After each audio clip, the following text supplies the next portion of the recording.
Good afternoon, everybody. We're moving on to more round one quarterbacks. And these guys, the guys we're going to look at in this video, they're fighting for third place, pretty much.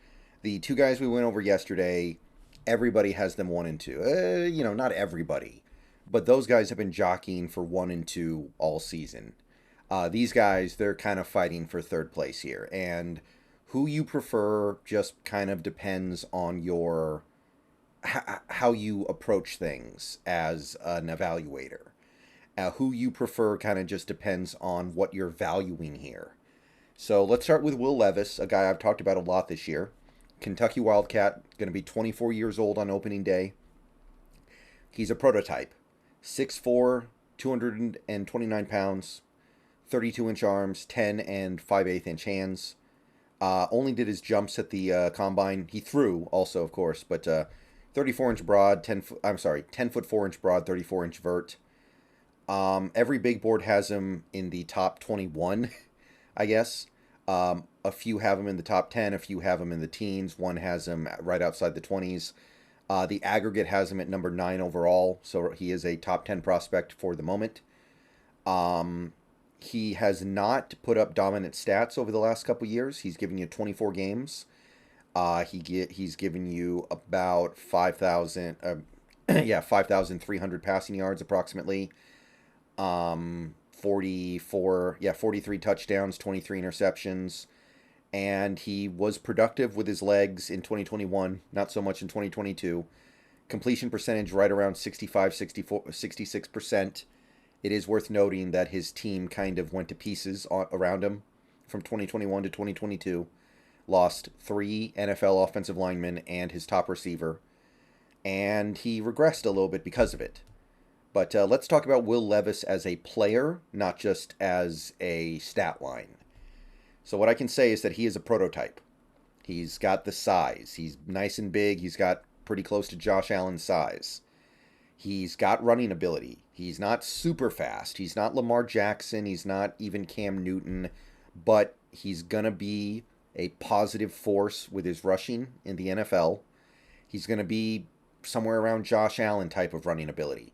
And he's got the biggest, strongest arm in this draft class. There is no quarterback with a bigger arm than Will Levis. He can absolutely launch it. So this guy's a prototype. This guy is everything that evaluators look for when they're trying to find traits in a quarterback. His throwing mechanics, really good. And he can run for big gains as a design or as an improvisation on a broken play.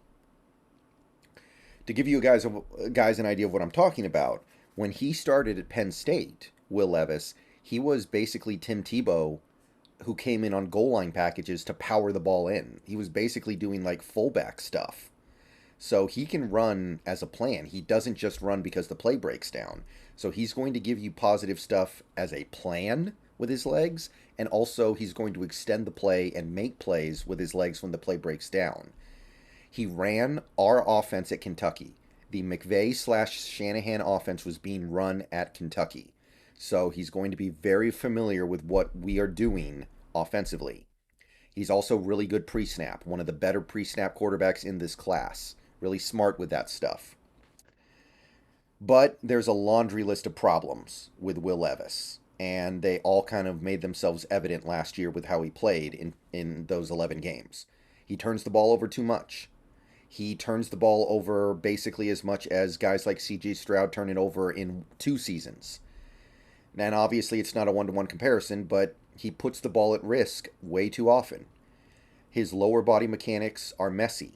Like his throwing mechanics are great, but his lower body sometimes doesn't allow him to fully unleash his extremely good arm the way that it otherwise could be. He doesn't layer his throws. He has a big arm, big cannon arm, but he can't put touch on the ball. Everything's going to be a Brett Favre bullet. He's not accurate. He's going to have to develop post-snap skills in manipulating defenses and going through progressions. I think he started that process and will get there, but right now it's a work in progress.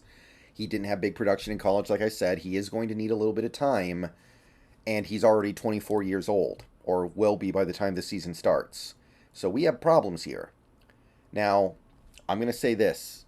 I am a believer in Will Levis. I think he's really good, and I think that as long as he finds a good situation in the NFL, he's going to be a very good pro. He's going to be potentially what Josh Allen has been if he finds the Josh Allen situation.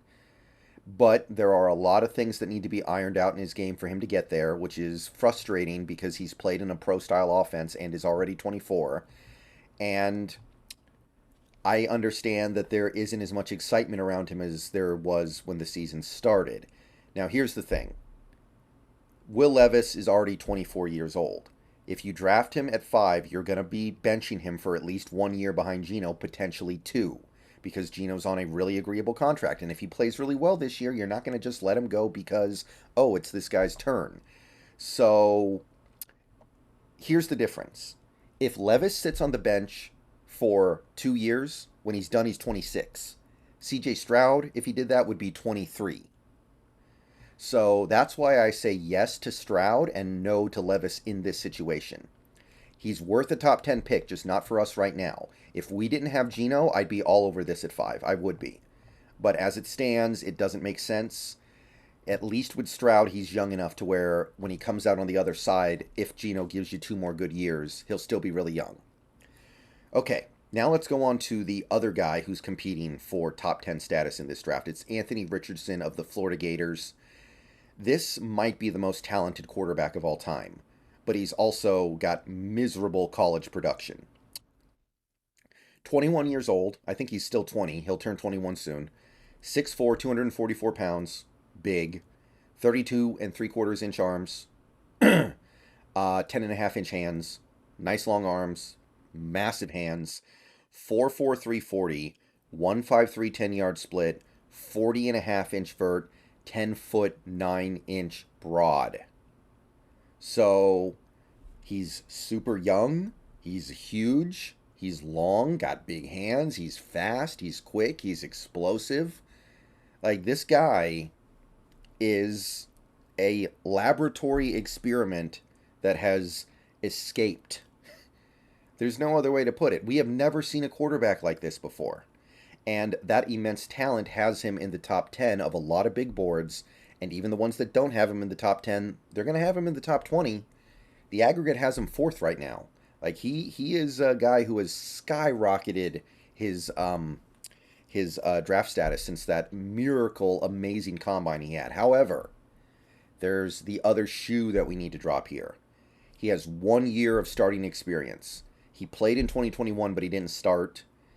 And in that 1 year, he gave you 12 pretty lackluster games, completed less than 54% of his passes, 2,600 passing yards, 650 rushing yards, 17 touchdowns, 9 interceptions, couple fumbles. Not a very good offense. The year before, he played a little bit here and there, didn't start any games, I don't think. It was mostly a sub-package quarterback. So you've got a guy with massive amounts of talent, but you've also got a guy who hasn't done anything yet. So the positives with him are very obvious. Historic combination of size and speed and explosiveness. And here's the thing. Here's the thing that puts the capper on all of it. On top of all those things, he's got a very strong arm. His arm is not that much weaker than Will Levis. He's got a cannon for an arm. He can make all the throws. Once he learns mechanics a little bit better, the mechanics of throwing, he'll be able to make every throw in the book, no problemo. He can run as a planned play, and he can run to buy time, to salvage the broken play, to make something happen with his legs. He can do both those things. He can run with planned and unplanned situations. He can throw it far and throw it hard. He's already displayed an ability to go through progressions and read coverage, and I really want to stress that part as well. This is not a guy who makes one read and takes off like Jalen Hurts. This is not a guy who runs a PlayStation offense with 4 plays, where half the time he just takes off and runs like he's a fullback.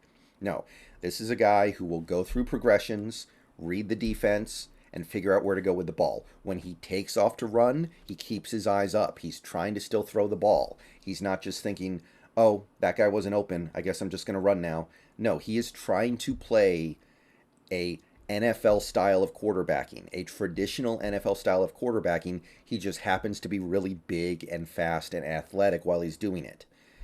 And unlike the Lamar Jacksons, unlike the Jalen Hurtses, well, actually, I should say Jalen Hurts does this a little bit, but I think Richardson can do it even more. He can run with power. He will run you over to pick up that 3rd and 2. He will run you over to pick up the 4th and inches. So there is so much to love with Anthony Richardson, but it's unknown if it happens. He's extremely inaccurate. Like, obviously he had bad receivers at Florida, but his accuracy is a mess. His mechanics, messy, messy, messy. Ugly throwing motion. He loses discipline with his mechanics constantly. He only has the 1 year of NCAA starting experience, which is rare for a quarterback that you're considering taking anywhere in the first round, much less the top 5. And the 1 year was not that good. So what you're basically looking at with Anthony Richardson here is one of the ultimate examples of talent versus production. I do think you can make an argument that he's the most talented quarterback to ever go through the combine process, but he might be the rawest quarterback to ever be a top 10 selection. Now, here's the thing. Seattle is in a position to develop him properly. This guy might need 2 years on the bench. You can give him 2 years. You've got Geno on a really agreeable contract for 3 years. So if you feel like you can figure out his issues and get him playing well by year 3, you have that time. A lot of teams out there don't have that time. So if he came to Seattle, he would have an opportunity to develop his game properly. And look, if we take him at 5, I'm going to be terrified. I'm going to be nervous. And I'm not going to feel good about it until I see him playing well in real NFL games, which will take years. But ultimately, if it happens, I would ultimately be at peace and okay and understanding with it. If Anthony Richardson works out, here's the thing with Anthony Richardson. Understand this. If he pans out, you are getting Cam Newton, who is faster, more athletic, has a better arm, and is smarter. Now ask yourself this. If you had the opportunity to draft Cam Newton, who was smarter and faster, would you do it at number 5? Yeah, you would. Cam Newton had a pretty good career. And if you're giving him better processing skills, a bigger arm, and better speed, yeah, you would do it. So how can I say anything else? I know it's uncomfortable. I know it's not something that's going to pay dividends for at least a couple years. Best case scenario, he's running sub-package plays a few times a game for you as like a gadget play type thing. But it's the most important position on the field. And if Anthony Richardson can take care of that position for you for the next decade plus as faster, smarter, stronger armed Cam Newton, yeah, you would do that. You would definitely do that. I can't see any other way around it. So I'm definitely bracing for the worst. But if it happened, I would understand it. I wouldn't like it because you're not getting anything out of him for a couple years. And there's huge bust potential. But I wouldn't dislike it either. I would be right in the middle. I would be like, okay, I want to go to sleep for 2 years, wake up and see where he is in his career, basically. I want to hibernate, see what happened, but you can't do that. So, yeah, those are my thoughts on the round 1 quarterbacks. All these guys are going to go in the first round almost assuredly. They're going to have to really do something dumb in the next couple weeks to not. And that's how I feel.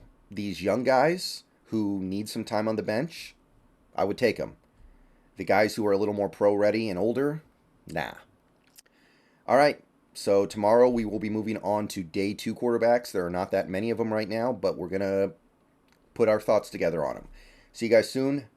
Go Hawks, and let me know what you guys think about these very interesting quarterbacks.